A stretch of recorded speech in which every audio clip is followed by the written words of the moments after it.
Come join Kyle, John, and David as they go through what's on the playlist. Find out what's everyone's favourite at Chicken Soup for the Soul Entertainment. We have a few segments, to be honest. In and out points, no celebs and the gossip. Back in time where we're talking about the big M's coming attractions, what the queue. Quick checks, who'll be laughing? You abundantly. Welcome to Dual Redundancy.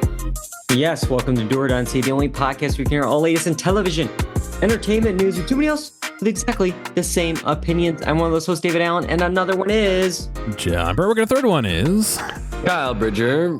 I would say that John is our Beetlejuice, and Dave is our Joker, and they're all invited to my Squid Game. Oh no, my second edition Squid Game. It's a trap. I know what you're doing with that. I was really worried you were going to say it another time. We would all be the titular Beetlejuice. It's been said twice. Sorry, John. We can't say it any more times on the podcast tonight. That is it. Yeah, we're going to be talking about all those different movies that we alluded to there, plus maybe preview a TV show with Squid Game coming out later this year. So much to do, so much to catch up on tonight. We got to get to this first segment. John, what is it? In and Out Points. In oder out. In oder out. In, out, in, out, in, out. In oder out. Yes, it is In and Out Points. Our last episode, feels like forever ago, we recapped the summer box office. And tonight's episode, we got some In and Out Points about the movies. And we're going to review some of the fall movies that came out and with some quick checks. So a little bit of a movie edition tonight with some TV exceptions here and there. The first In and Out point we're going to talk about is about upgrading the theater experience. Now, the 8 biggest theater chains in the US and Canada announced they plan to invest $2.2 billion to modernize and upgrade more than 21,000 screens over the next 3 years. The investment will cover everything from improved sound and projection to upgrading the dining experience. You excited, John? He seems hesitant there. I'm in for better projectors, better screens, better seats specifically, better audio. I don't know if I'm going to the theaters to eat a meal, although that seems to work for Alamo in some cases. Almo's good with that. I don't know if I'm going to the theater to have drinks, although again, it seems like Alamo does okay with that. And what else is there? Well, that's where they're upgrading, John, because that's not all. That's not. You think this is an In and Out point of it? No, there has to be more to it to qualify as an In and Out point. As theater, this is a direct quote from this Variety article. Quote, as theater owners work to keep movie-going top of mind for audiences, some theater owners have been adding attractions like pickleball and zip lines in addition to upgrading their auditoriums. You imagine you're sitting down to watch a movie and the screen just blocked by a shadow as someone zip lines from their rear the auditorium to the front. Tim Robinson just doing it over and over. Oh, again. Man. He came only for the zip line. I love this thing. As theater owners work to keep movie going top of mind for audiences, some theater owners have been adding attractions. Stop right there.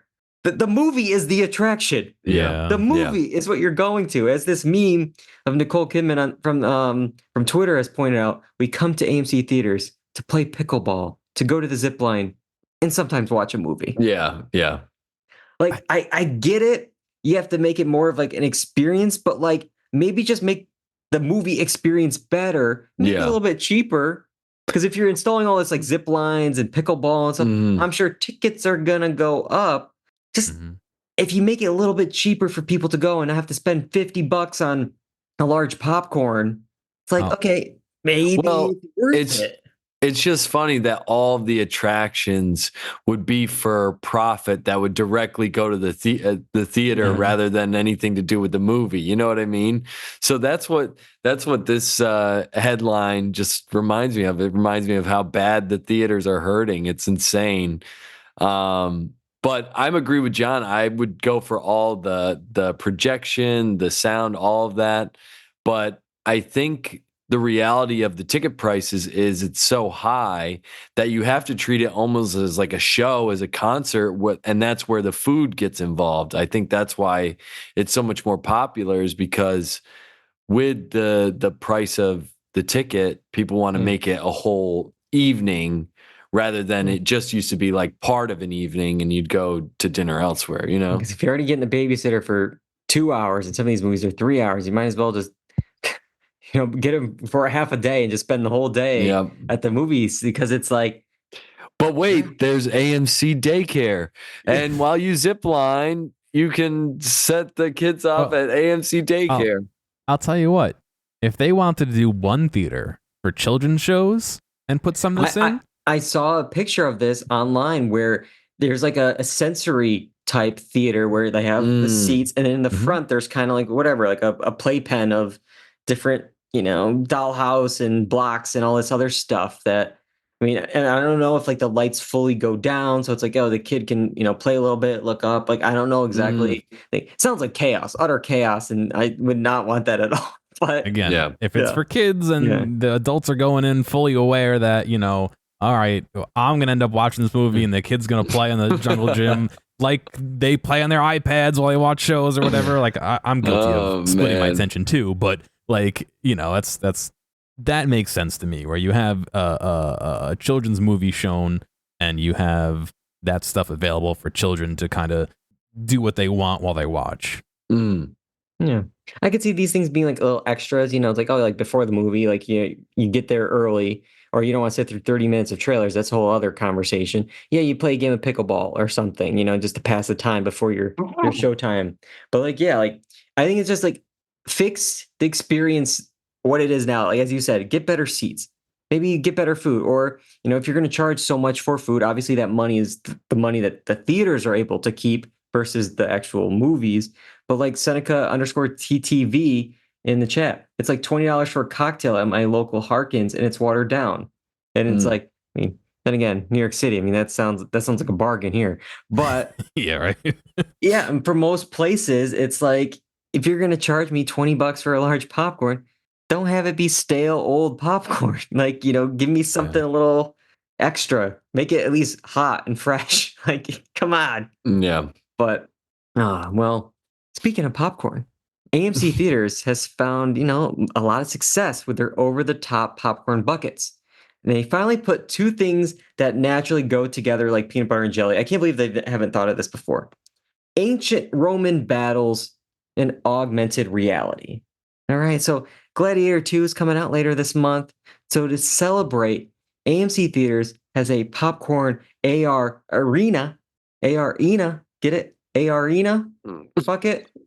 That's the name of it. Oh, God. AR-ena bucket that features a QR code that activates an augmented reality gladiator battle. We got a video of this here. You can check out as we're talking about it. So get the popcorn bucket, and there's a QR code, and you can scan the QR code, and you can watch, I guess, gladiators battle in the bucket.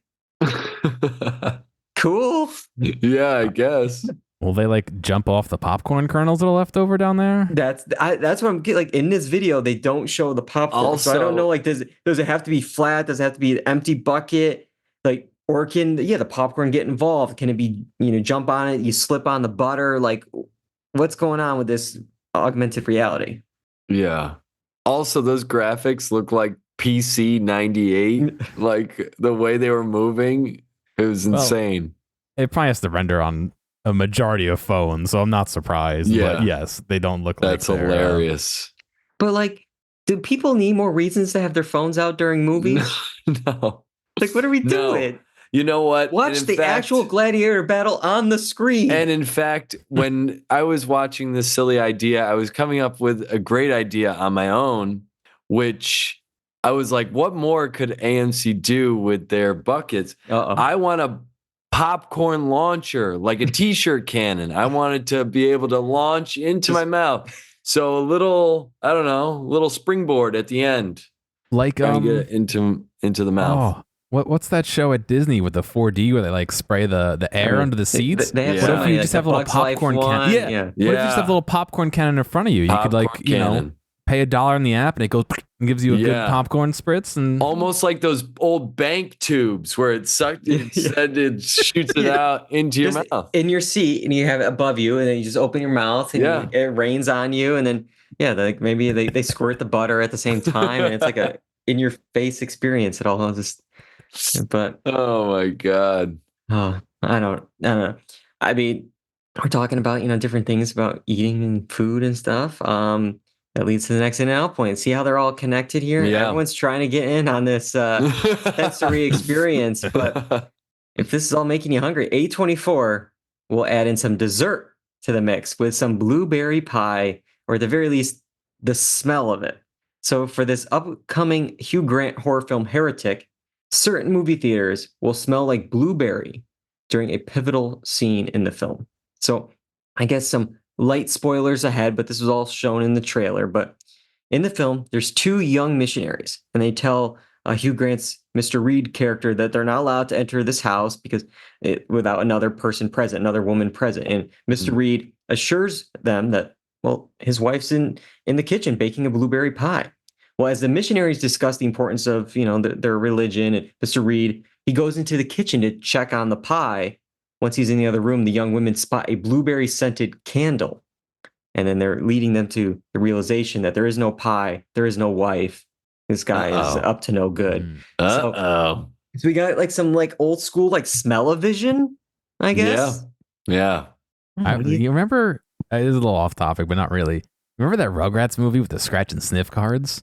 Why couldn't they just do that instead of the whole theater? Although I guess maybe it's more immersive in the whole theater. It's more immersive because like you don't have to like stop, scratch. It's like it just like starts maybe coming in. I don't know, like if they have a control, it starts slow, and like it seems like it's taking place at like advanced screenings at Alamo Drafthouse. That's where they're doing this. It's like why stop at the smell? Like give the audience maybe. I mean, I guess I was gonna say give the audience a bit of like a slice of blueberry pie, but then I guess does that go against the movie because there is no pie in the movie. No pie. Yeah. It's just the smell of it. But they should at least put it on their menus. Who has like, because when you go to a movie theater, you smell the popcorn. It's like, oh, I gotta get the popcorn. Mm-hmm. And it's like with this, it's like, oh, they got pie. I might as well get a slice of pie while I'm here. Like I'm craving pie for some reason. If they're baking the pie, they could just blow that scent in. They don't even have to like use a machine. Yeah, exactly. Just get a box fan.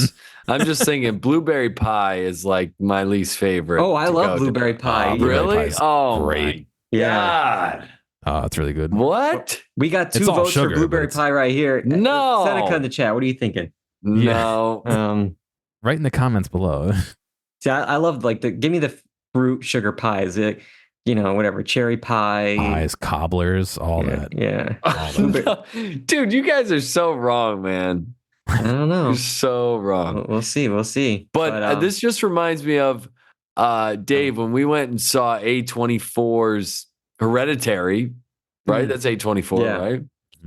And that guy, the scariest part of the movie was just some random dude who was about 90 years old with his cane just flop, flop, flop. He literally took about 5 to 6 minutes to go like up the stairs. And then when he got up there, I feel like he immediately like went back down. Yeah. It was weird. So like for like 10, it was like a marketing minutes, campaign, I swear. Yeah, like is this some kind of megalopolis, like interactive, like person in the theater with the movie? Like what is going on here? Yeah, it was strange. Well, it looks like we're split. I mean, Seneca in the chat. I like pumpkin pie, but fruit pies are too much. Not a pie person. So it's 2-2. Yeah. I don't know. Look at that. D Bridger 2000. Are you here tonight? We need you. We need you to break this time. Okay. All right. So, all right. That's enough of this. I'm craving some pie. John, you're invited to come over and have a slice. All right. Well, we've been talking about movies. Let's take a break for a bit. Let's talk about some TV. In order to talk about it, let's look at the coming attractions. Here are some exciting coming attractions. All right, so it's right around the corner. It's coming out right around Christmas time. Nothing says feel good Christmas like Squid Game Season 2. Squid Game is finally back. The trailer came out this week, the little teaser trailer for the second season. We all saw it. Kyle, start me off. What did you think of the trailer for Squid Game Season 2? It just felt like, even from the trailer, like we're dropping right back into the the same old world, and I think we're just gonna ride it out and run it back. It's gonna be like a Hangover 2 situation, maybe. Oh no! I don't know, but what also cracks me up is the dude has definitely looked better, I think, than the first time around. So that's gonna. Well, he went through some mess. He went through some mess. Stuff. Yeah. So I don't know. I'm curious to see how they're gonna work it out. I didn't see anything like new. It seemed like he was just found out. Like it looked like down the line. So unless they kind of explain the process of going back in and give us a little more about like once he's caught or once he's found out, I don't know. I don't know if I just want to go for round 2. You know what I mean? Yeah, I got a lot of questions with this because even like I think the main thing is just like, why is he even in there again? Like, Yeah. I'm sure there was something I don't really remember because it's been so long. But it's like, I think he was going back into like, infiltrate and stop this thing. But it's like I feel like you could do more good from the outside than actually in the game that's like life and death. And like you would, but maybe like the game, because also like why would the game creators even let you back in unless it's like, hey, 1 out of 456 shy here. Maybe we don't have to pay up this last prize winnings to him, and we can, like something like that. But maybe he's back and dead again. We don't know how long it's been, do we, since the last one? Because there is something, Seneca points out in the chat, like the end of the season 1, he had the red hair. He was going off, I think, to visit his kid, I think, or something. And it's like, well, clearly he doesn't have that in the poster. Yeah, maybe there's some time that's gone by. I don't know, but like that's where I'm torn, just like you guys with this, where we don't really see anything new in this, really. Like you got, of course, you're gonna get red light, green light. That's like I feel like that's like a classic. It has to start. That's the thing that really caught on from season 1. But I think I saw like the glass floor in this trailer real quick, and maybe they're keeping them close to their vest kind of thing. But it's like I want some new stuff, and I just feel like I don't want to just do a rehash again of it. At least they added an element of like voting, which might be interesting as like a Survivor reality fan, like seeing how like the vote and, it's different sides and alliances and stuff like that. And it seems like it's public because they're wearing the checker. Exactly. Speaking of deadly votes and, very consequential ones, make sure to do that tomorrow, by the way. That's all I'll say on that. But I don't know, John, I cut you off a little bit here. Like, what are your thoughts on this second season? It's all good. I definitely agree. There really wasn't anything new to bite onto, unfortunately. My biggest concern is, can lightning strike twice? Are they going to thread that needle of what made the first show excellent versus keeping it fresh for a second season? I think what made the first season excellent was not only were all the games different and you had to figure out how that worked every time and there was a lot of tension it was building, but you also had the non-game stuff, which was also being kind of explored. And I think that this season will have no problem exploring more of that background, what's happening without the game. I worry that it's going to do that and the games are going to suffer and you're going to have either repeated games or not as good games, and you're going to kind of almost split your season, have one half of it be okay, one half of it be kind of like, all right, we already saw these games. So that's my biggest fear. If they can keep the games fresh, if they can keep the same feel, I hope they bring the same guy back to do the music. The music was fantastic in the first season. I think they'll be at least all right. But yeah, it's really going to depend on how they flesh out that backstory, the secondary story, the B story, whatever you want to call it, and how good they can think up of new games and integrate them together. Because now we have insider info about, from seeing the first season of that, it's a competition and there's people behind it. And, how is that going to tie in and affect and taint or our perception of it? We'll have to see. And also, does our main character here kind of have like this like plot armor? Like, is he really gonna die? Like, he's our like vessel into this. Like, unless they do something crazy and it's like a spoiler for Scream, like Drew Barrymore situation where he's like out in the first game or something. But like, no, of course not. I think like we're following him back into this. We're rooting for him. Like he's our main person, our carryover from season 1. Yeah, like it's like the Hunger Games situation where I feel like, like by like the 4th Hunger Games film, it's not really about a Hunger Games anymore. It's this other thing.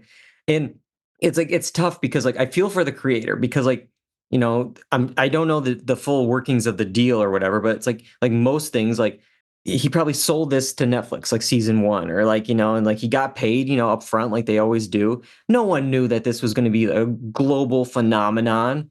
So like, did he really get the benefits of that? And I'm sure when they came for like, come on, season 2, they gave him so much money. So like, I'm glad he's getting his piggy bank full of money, but like, hopefully there was something more there for him. And it sounds like there's like 2nd and a 3rd season, and then that's it, at least for now. Okay. Like, Wow. so They actually have plans for a 3rd? Yeah. So wow.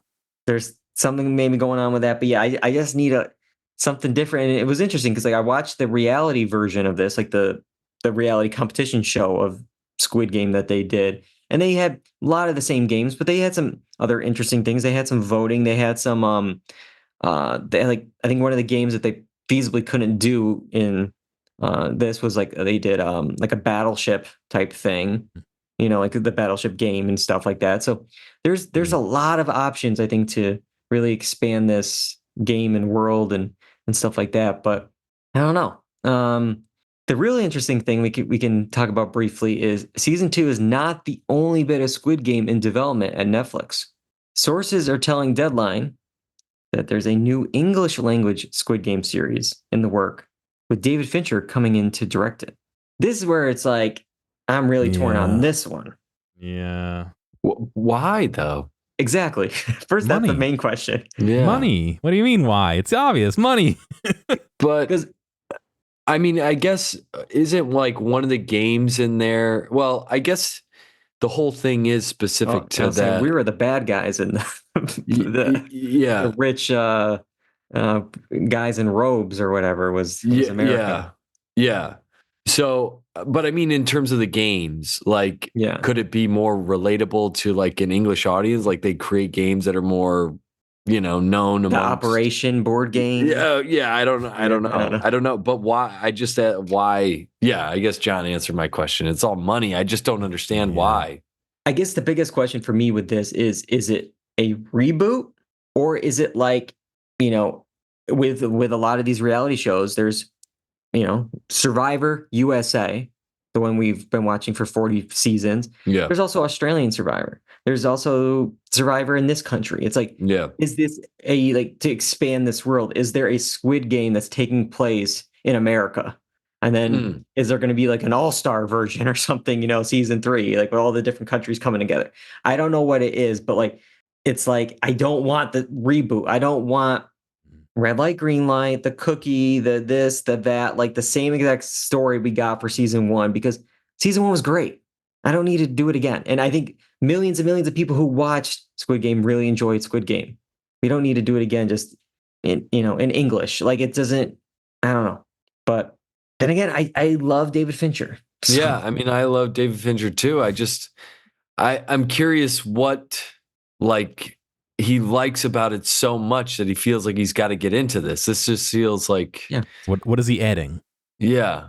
I know it wasn't his choice, but give us Mindhunter season 3. Yes, for real. Seriously. Oh boy. Well, I don't know. We're gonna have to wait and see if it, comes true, and we'll definitely probably at least try to find some time to talk about Squid Game season 2 when it drops at the end of the year. But yeah. All right. So that's it for TV for a bit. We're gonna jump back to movies, and we're gonna kind of catch up on some movies that come out in the last few months. Specifically, a lot of them came out in the last month here. In order to talk about them, we're going to just do some quick checks.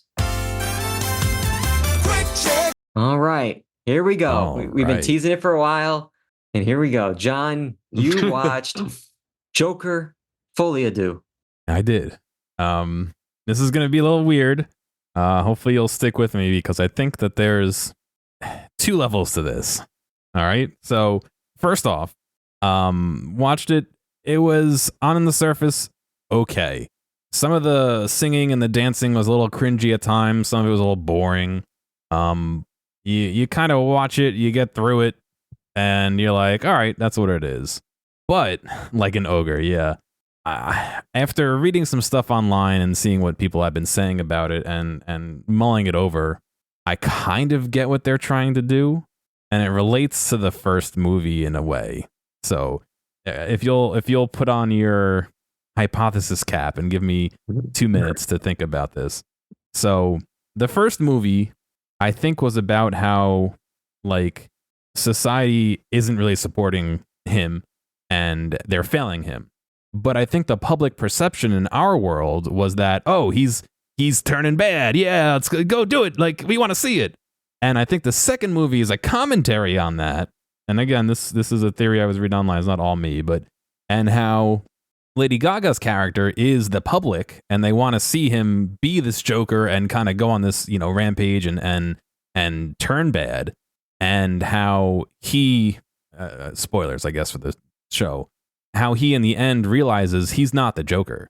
He goes back to being Arthur. He's done, especially after seeing his only friend really say, like, you ruined everything. Like you were, I was scared of you and all that. And so I think the whole thing is a commentary about how people didn't understand the first movie. And so like it didn't end the way people wanted it to, because with him, being the Joker and escaping and all that, because that's not what happened. That's not what's the point they're trying to get across. So I think they were trying to go big with it, and double down, which I don't think worked.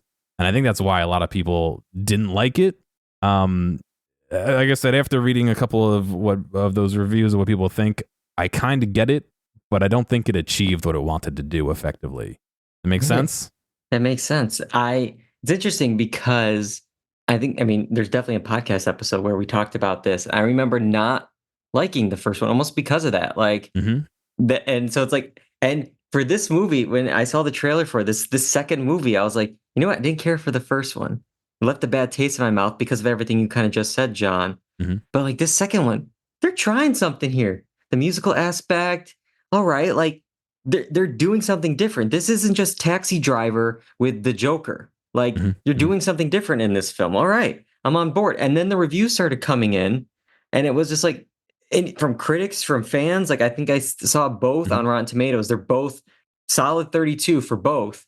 Yep. It's like you said the word boring, and that's what I kind of heard like across the thing where it's just like I saw this one tweet that was like, it's almost like the Seinfeld finale where it was just like it's the rehash of the first film in a courtroom, and you have people coming back from the first film like, hey, remember the first film? Like.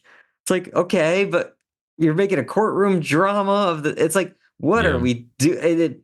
And everything I've heard about the behind the scenes of like how I guess like Todd Phillips was like, and Joaquin Phoenix was like, yeah, every day we would go back to the trailer, we would rip up the pages, and we just like, okay, what are we really doing here today in this scene? It's just like, maybe don't rip up the pages of the script and like go with what you thought was the movie before you spend millions and millions and millions of dollars. Like this film has like some crazy budget compared to the first one.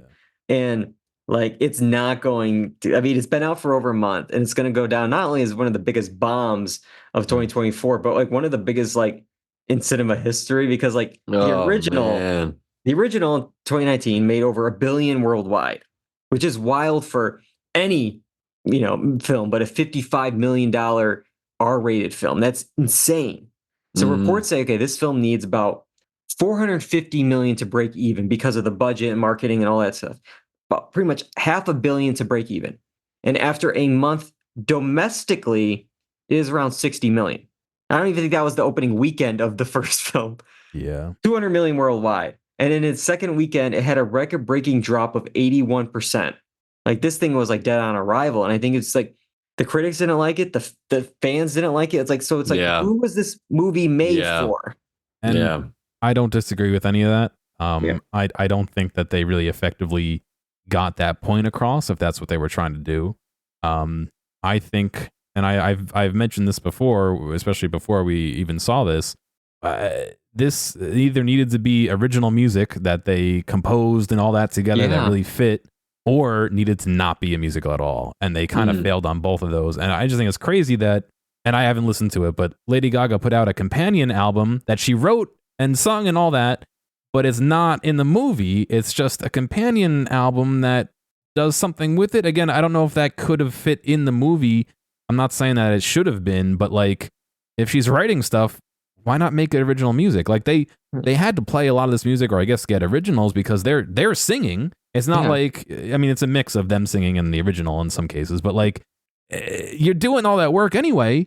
Make it original, make it good. Like I don't know. It didn't land very well in anything it tried to do, unfortunately. And like I said, with everyone liking that, you know, and kind of rooting not against Arthur, you know, against the Joker, but they want to see him fail. This is not what the second one is. I mean, again, I don't want to really spoil the ending, but like he's not the Joker at the end. He's not the Joker. So I can understand why it got some bad reviews, especially again, if you don't get that message. And if you do get the message, I mean, again, if that's the message you're trying to put out, I kind of think I get it.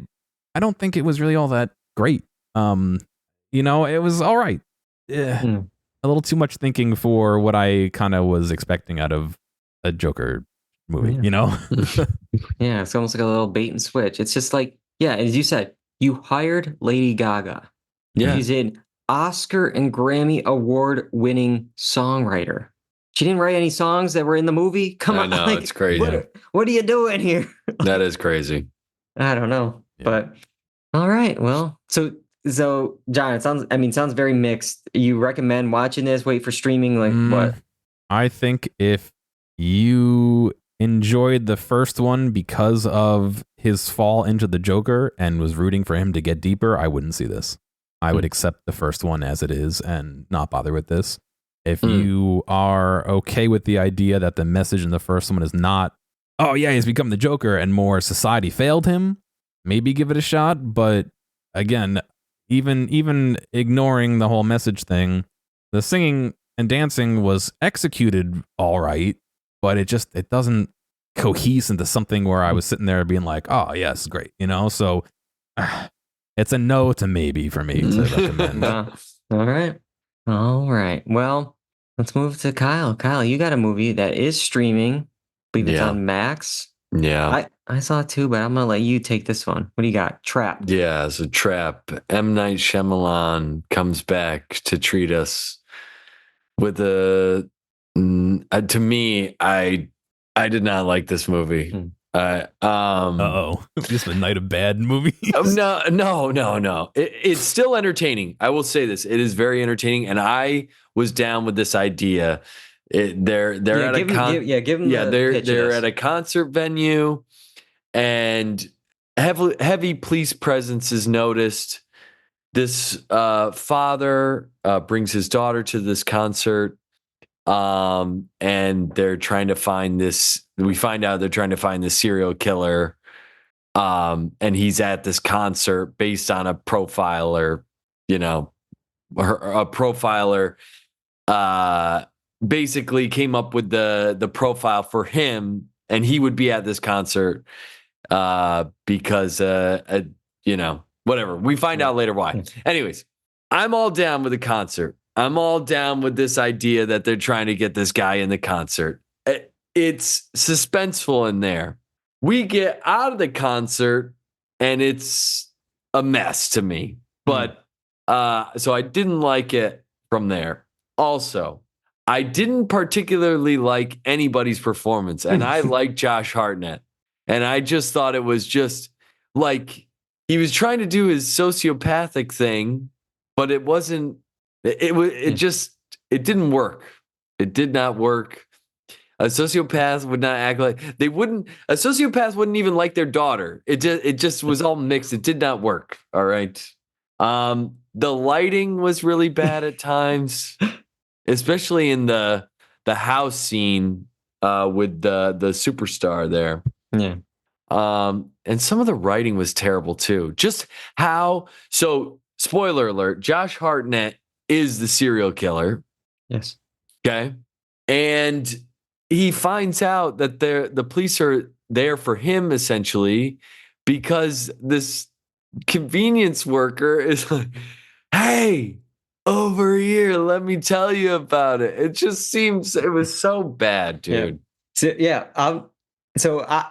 M. Night, these last few films here, I've been enjoying watching them because it's always like a fun guessing game. They're entertaining, but you really got to suspend disbelief. Yeah, on a lot it's of things insane.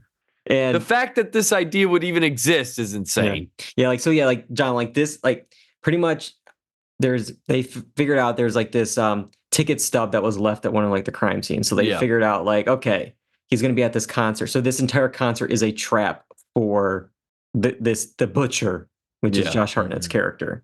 Yeah. So, and they know he's going to be there with, probably his daughter, and which he is. And so they're kind of interviewing all these guys. What the question I had was like, sure, there's like a tattoo that they, I guess, know of.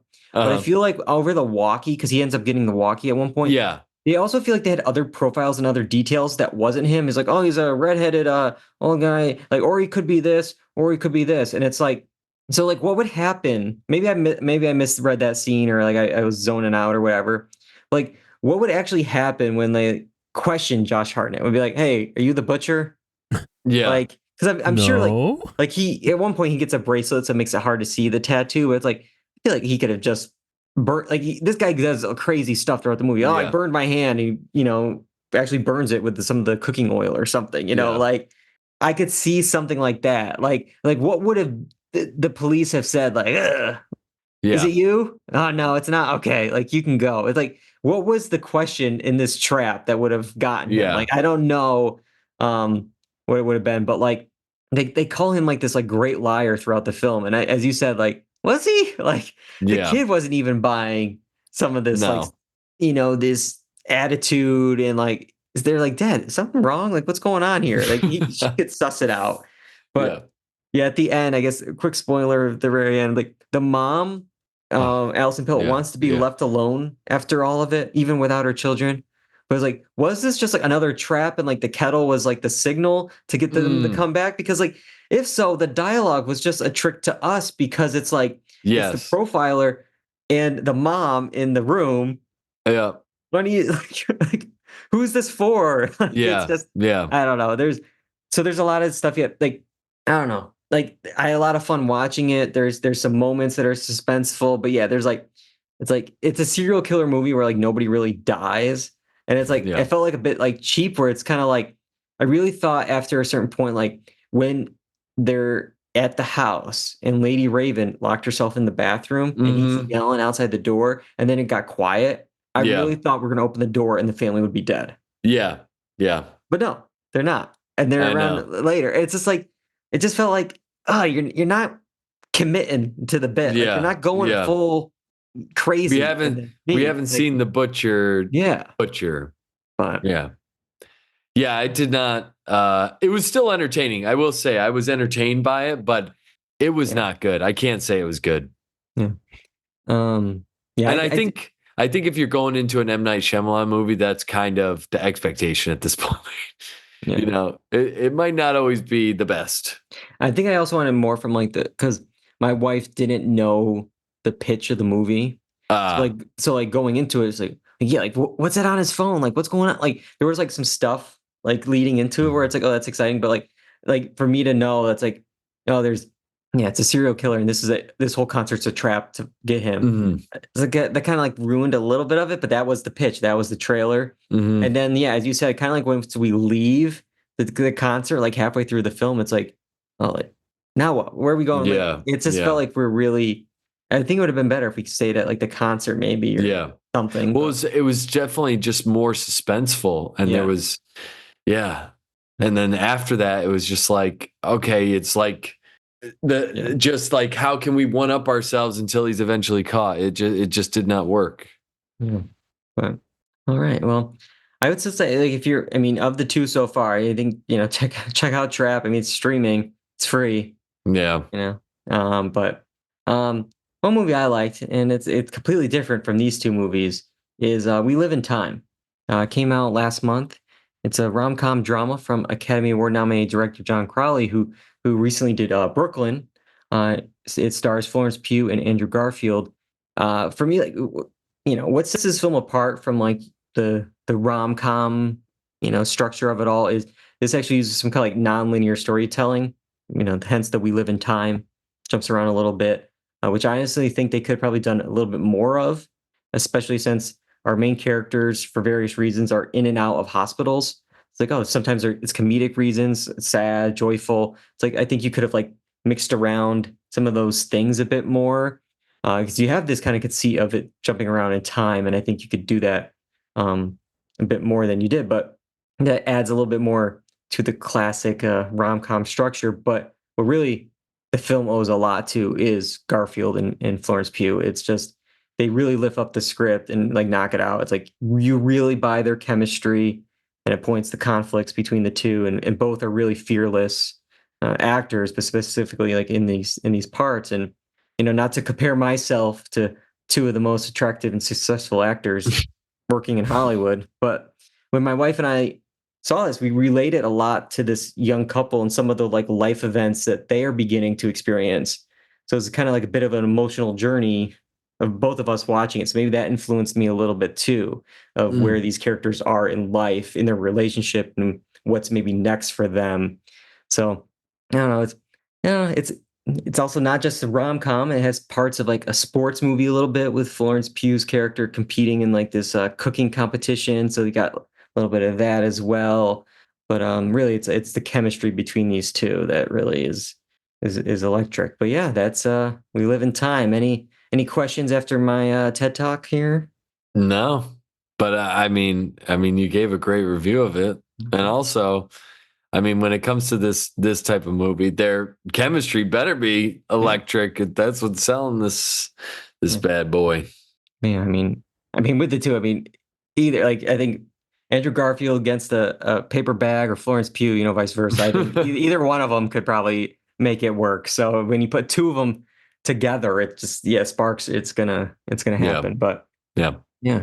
But it's a sweet little movie. It's not gonna reinvent the wheel, but it was a nice little date night watch. But all right, John, we're going back around the horn.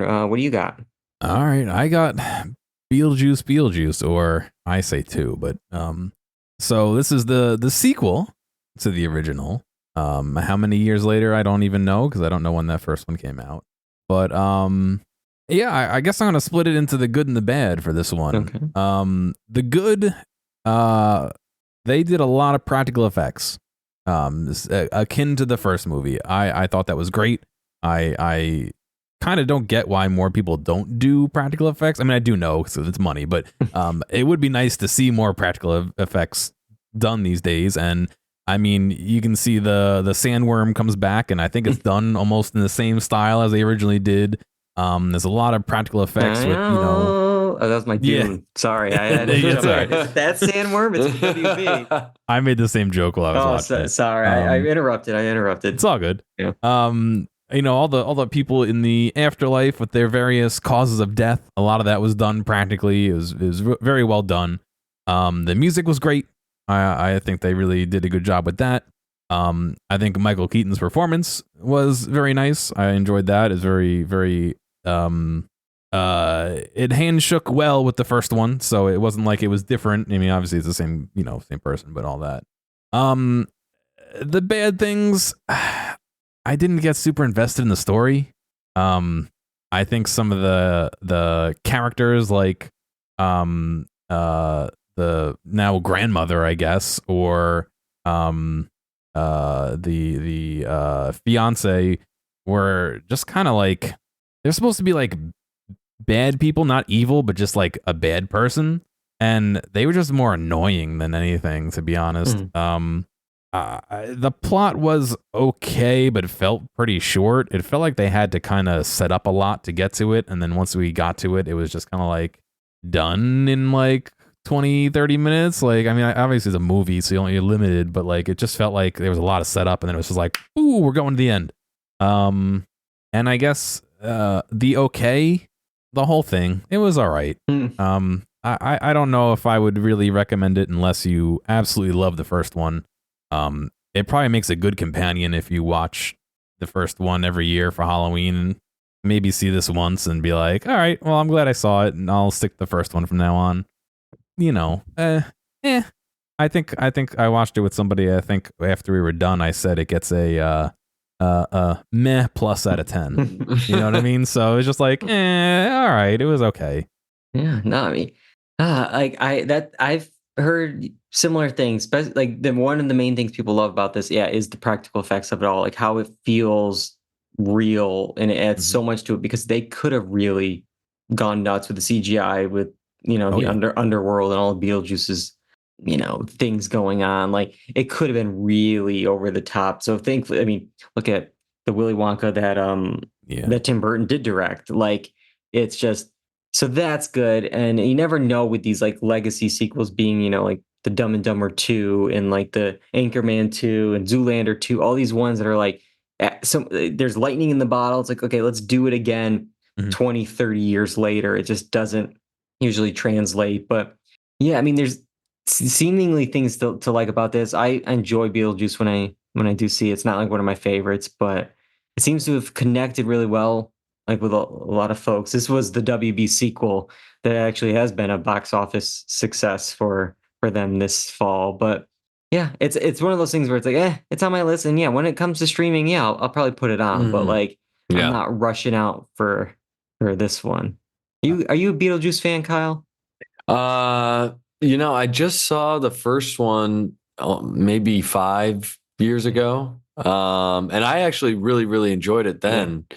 But I wasn't gonna. I mean, it took me that long to see the first one. I wasn't gonna run out for this one. I'll wait till it hits streaming. But I really enjoyed the first one because a lot of times when you hear about like old school movies or like, oh, this is like a cult classic, like you're like, okay. But it was very good. I liked it a lot. I feel like a lot of it's with Michael Keaton and his performance, and I think I read something where it's like he's actually only in like Beetlejuice, like the original, like 17 minutes or something crazy. Like it's like a very small amount when you actually like tally it up. It's so distilled though. It's like it's perfect, And that's what's so great about it. Like, is he? I guess in this second one, John, is it like too much Beetlejuice, or is it like there's a good amount that like he doesn't overstay his welcome kind of thing? There's more of it. I think particularly at the end, he's in it a lot, and I think at that point it kind of starts getting a little. I mean, again, I don't want to spoil it, but like in the same, there was a song in the first one that's a big like titular moment. There's kind of that in this one too, but I was kind of just sitting there being like, all right, nothing's happening during the song. Can we finish the song so we can get to the rest of the plot? Whereas I felt like in the first one, the song kind of was moving the plot a little bit. So I think maybe there was a little bit more of him than we needed, but I don't think it got to the point where it was like, I wasn't sitting there being like, all right, get on with it. But at the same time, I wasn't sitting there being like, oh, this is the plot. Like, I was just kind of like, all right, it's happening. Let's, we'll finish it, get through it, and then we'll move on to the rest of it. So, I think where the first one has some rewatchability, and it seems like people like to rewatch it, revisit it once in a while, I don't know if this will have that same effect. I mean, maybe if you're a diehard Beetlejuice fan and you enjoyed it and wanted to watch the second one, again, maybe, but I think you'd be more likely to watch the first one than watch this again, Yeah, I get you. All right. Kyle, what do you got? You got another movie? Yeah. So I watched Didi. It's like a coming of age story for I believe a Taiwanese child, first generation child in America with his family, and it was good. It was good. I think for like other people, this might be their coming, like people watching movies now, maybe a little bit younger. This might be something they can really, really relate to. For me, it just felt like it kind of borrowed from so many other films that it almost felt like those other movies, like Jonah Hill's like mid-90s, I think, and some other coming of age movies that we watched when we were younger. But you just see Didi, Chris is the character's name, but he just battles kind of being Asian in America, and he's confronting those challenges when he's younger, and like he wants to feel more like anything but being Asian in certain circles. And you see this nostalgic piece where he's like using AIM chat and MySpace and the start of the YouTube generation. And he's like trying to manipulate his way onto there, or like try and put videos up and to become popular. And he just gets into these circumstances that make you like shake your head and then like cringe at times. You're like, oh, dude, why are you doing that, man? But those moments are good for the movie. But overall, I thought it was okay. It was okay. But well, like I know it's not probably as comedic, but little Pen 15, the nostalgia, AIM, and like the cringe, and it did have those moments, but it had some definitely dramatic moments, especially the challenges that he faced with his family and his sister. It just felt like he was battling these things inside because he didn't know how to kind of reconcile them. But I think he's starting to realize what happens by the end of the movie. But we still, at the end of the movie, he's still a young teenage kid. Like he hasn't really grown that much. So it almost feels like an abrupt ending because I don't really feel like he's made this massive transformation in realizing like who he can become. I guess it's more just of like, oh, that's one step in his growth kind of thing. Does that make sense? I think so. I think so. Yeah. I don't know. Yeah. But overall, it was an interesting watch. It was okay. I just give it an okay. And we gotta work on this scale. We got an okay and a like meh plus and plus. But the thing is that scale works because I feel like I get it. But how do you log that on Letterboxd?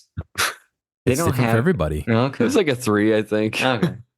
All right. All right. So I don't need to log this on Letterboxd because my next quick check is not a movie. It wasn't a recent movie. It wasn't a recent show. Yeah. We're going back. We're going way back. We're back, baby. We're talking about Frasier.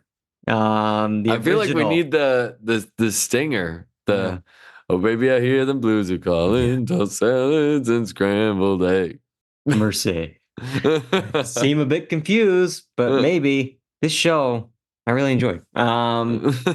This really was like my new comfort show, and I'm really sad that my watch of it's like 11 seasons, 264 episodes is over. It's been a long time, but this last bit we were really watching them really quite frequently, and it's just such a smartly written show. It's like this elevated sitcom with really great farce. Like it really is like a true situational comedy. Like, it's just, and you have a great cast of performances. You got the 5 actors on the screen there, but specifically, of course, I think everyone's favorite, the MVP, I think, David Hyde Pierce as Niles. And it's like you can really see in the show how they see what they have in David Hyde Pierce and the shift in focus and screen time to Niles throughout the show and getting more and more. And there's points where it's like almost becomes like Niles' show. And then it's like, what his relationship, obviously, this will they, won't they with Daphne and just like the him being the brother to Frasier. Like there's so much tied with his character. And yeah, definitely my favorite to watch, but as much as I love that, probably the worst arc in the entire 11 seasons is anything I think with like Daphne's family, that came over and like will stay with them. There's a brother that stayed way too long, and then the mom also stayed for I feel like it was like a solid season or 2, and it's like we get it. You want to show the differences between them, like this. This uppity, like upper class, fancy type thing versus the football loving, just beer drinking, whatever. It's just like we get it, and it becomes very grating after a while. It just becomes like, okay, you guys are smarter than this. Like I've seen you be smarter than this. Let's move on from that. And I don't know. So overall, I mean, if you need something just, to have, something nice and comforting, that reliable, there's so much to watch. I would definitely recommend Frasier. I liked it so much that I'm even trying the reboot that's now on Paramount Plus. Oh my God, you went that far, huh? I went that far. All first seasons have issues. I mean, that's what we talk about all the time. It takes a while to get its groove. Parks and Rec, The Office. And I feel like this is harder too, because back in the day, all these shows would have, Seinfeld. You have a while to get going. Maybe they'll figure it out by season 2, but like season 2 is like back in the day, it's like, oh, that's 24 episodes. Yeah. Now it's like 10 episodes for these seasons. So it's like, it's like they're in season 2 now. I'm only 3 or 4 into season 1. There's something comforting about it, but it's also like not the same show at all. It's like Frasier's probably my 3rd or 4th favorite character on Frasier. But of the original, like I'd rather have a David Hyde Pierce show. But he's not in this, it's like he didn't come back for this because he didn't want to touch this. He loved the original so much. And you could see they're straining when they're trying to duplicate things. Like Niles' son, spoiler, I guess, for the original Frasier, is a character in this reboot. But he's like a minier, geekier version of Niles. And it just feels like a very that's easy. That's an easy what you're trying to do here. And the hardest thing for me to get over with this reboot is what they did with Freddie, which is Frasier's son. So we see him a lot through the original Frasier. He's a mini Frasier. He, loves chess camp and excelling and spelling bees and all that stuff. And in this version, he's a firefighter. And it's like, sure, people can rebel and change, but it feels like you just want the dynamic of this blue collar, white collar thing that you had with the father, Martin, the cop, in Frasier. Yeah. You want that again. And now you're flipping it. And I just don't fully buy him. Sure, he might have rebelled over many years of this pressure between both of his parents, but he still went to Harvard. And then he dropped out of Harvard in the last few years to become a fire. It's just, I need more info on this. I need him to pretty much just say, I wouldn't be able to match you guys. I felt so inadequate, and I just want to help people. I always loved what Grandpa did, being a cop. I need something like that, because right now I don't buy it. It's just you want this 2 worlds against each other type thing. Yeah, you want it for the comedy. So I'm gonna give it some. I've heard the season 2, if it finds its footing a bit, becomes more classic Frasier. There's a lot of people coming back in season 2 and some additions and stuff like that. So I'll keep with it. There's not that many episodes. After doing 164, I can do 15 whatever episodes of the new Frasier. So yeah. Well, something that always bothered me about Frasier is the dad and Frasier were look like they could be the same age when they were younger. You know what I mean? I looked this up because I was like, his dad is not that much older. It was I think it was 15, 16 years or something like that between Frasier's age on the show and his age. Yeah, I mean, I think it's one of those things. A lot of these old shows, it's you can't cast a really old person because they got to be spry. They got to be able to put in all these 164 episodes of a weekly show with the studio lights and stuff. So I don't know, but. Yeah. Oh man, I do miss Niles though. I miss Niles, but I don't know what it's going to take for him to get back. Especially, I don't know. That's a conversation for. I think you guys know what I'm saying. So I don't know if I do. Let's just say I don't know if Kelsey Grammer is the. Oh yeah. Okay. Now I got you. The right person that any of us would want to hang out with. I got you. I got what you're putting down. Yep. Yeah. Okay. Well, on that note, that's it. That's all we got for Quick Checks. That's all we got for this week's episode. Let's see here. Coming up in the next, maybe month or so, we got some big stuff. We got Dune Prophecy on Max. The Dune TV show. And then Gladiator 2. We'll get our popcorn buckets and check out Gladiator 2. Plus, Well, what do we got? Oh, I was gonna say we got our Dune bucket and our Gladiator bucket. Perfect. What are we gonna do to combine those? And maybe we'll throw in a holiday movie if we have the energy. We'll see. It's a tradition. We'll see if we can squeeze one in. But I mentioned the holidays. They're coming up. Little plug for our Do or Duncy merch if you want to get a gift for you or a loved one. Got some hats, shirts, some mugs, stickers, stuff like that in the Do or Duncy merch store, which is hosted by Gearomatic. I know we have the link in our Linktree page, which is on all of our social media and show notes. But John, do you happen to remember, at the very least, how do they get to your store?